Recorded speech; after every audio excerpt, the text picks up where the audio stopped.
So those Iron Hands ignore wounds on a 6 or more. I think we should take a look at the maths behind these Feel No Pain type saves and how to get the most out of them. Hello and welcome back to Auspex Tactics, the strategy minded 40k channel. Well, today we're back for another quick tip video.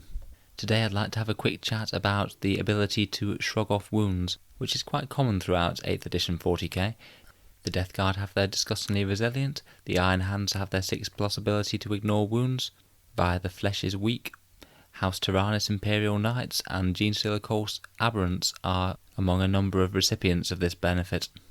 Essentially, the ability is that when a model loses a wound, you roll a dice for that wound, and on a certain number, usually a 5 or more or a 6 or more, then that wound is not lost.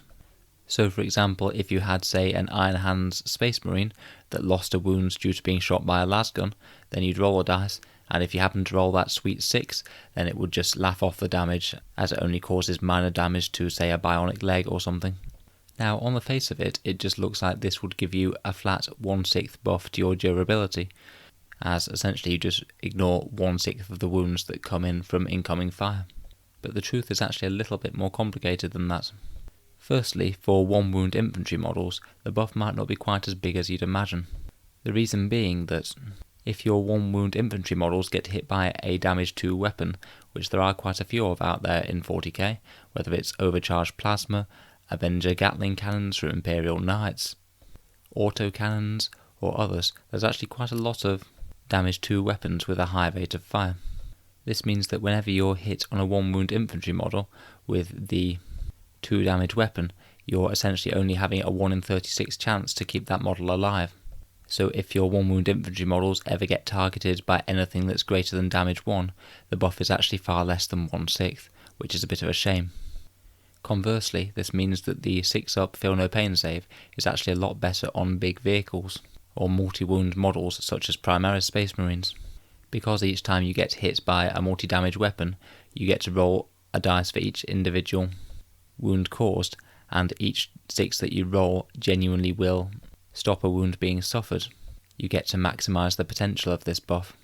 In our first example, the 1-wound Space Marine, say he might roll 2 damage dice for the one model if he gets hit by a damage 2 weapon, and you roll 1/6, and that 6 is essentially wasted because he still failed the save on his other dice.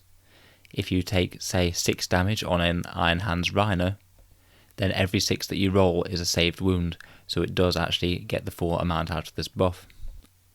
So you'd expect that would give you a plus 1/6 durability buff.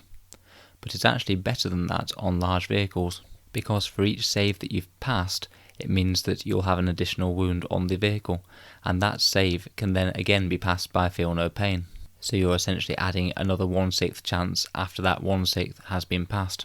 The way this maths out is that it will actually give you a 20% durability increase over the course of a lot of wounds being suffered, which is very nice, and it means that some people underestimate the power of the 6+ Feel No Pain on vehicles. Finally, I'd just like to talk quickly about the effect of 6+ Feel No Pain on Primaris infantry models.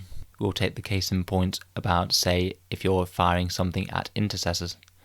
Now, Intercessors are 2-wound models that are particularly susceptible to being shot by something like those Avenger Gatling cannons or overcharged plasma or auto cannons that we mentioned in the first example. And having a 6+ Feel No Pain on Intercessors is actually incredibly good against these sort of weapons, which are just the sort of weapons that usually shred Intercessors like no tomorrow. The reason is, so say when you're rolling your first save for your first Intercessor, you have 2 dice and you're trying to get a 6 on either one of those. If you do get a 6 on either one of those, then that 2 damage shot has failed to kill that Intercessor, so the next 2 damage shot that comes in on the unit will most likely just finish off that one injured model. So by making one of those 2 6-up Feel No Pain saves, you've actually saved an entire 2-wound model that would have died to the 2 damage shooting. Now the way that this maths out, after you've taken into account the 1 in 36 chance that each shot will do nothing at all if you roll 2 6s, is that the Intercessors are actually 33% more durable against damage 2 weapons. This is actually really, really good because this is the sort of firepower that shreds them, and having a really good durability buff against the most efficient source of firepower for killing your unit is incredibly handy. So overall, the take-home message is that if you're playing an army with access to a mechanic to ignore wounds, such as say Death Guard or Iron Hands, then it's a lot more valuable on your large units than your 1 wound units, if both types of unit are equally balanced otherwise.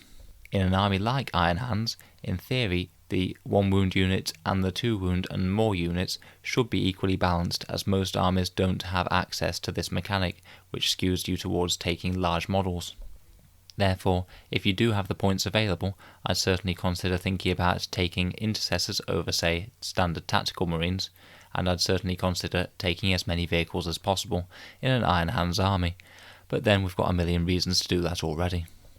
Hope this quick tip has been helpful to some of you to help understand what the value of these saves are, and it's worth bearing in mind for if your opponent has a saving mechanic like this, for how to distribute firepower and the fact that you might be a bit disappointed by your damage 2 weapons against 2 wound models.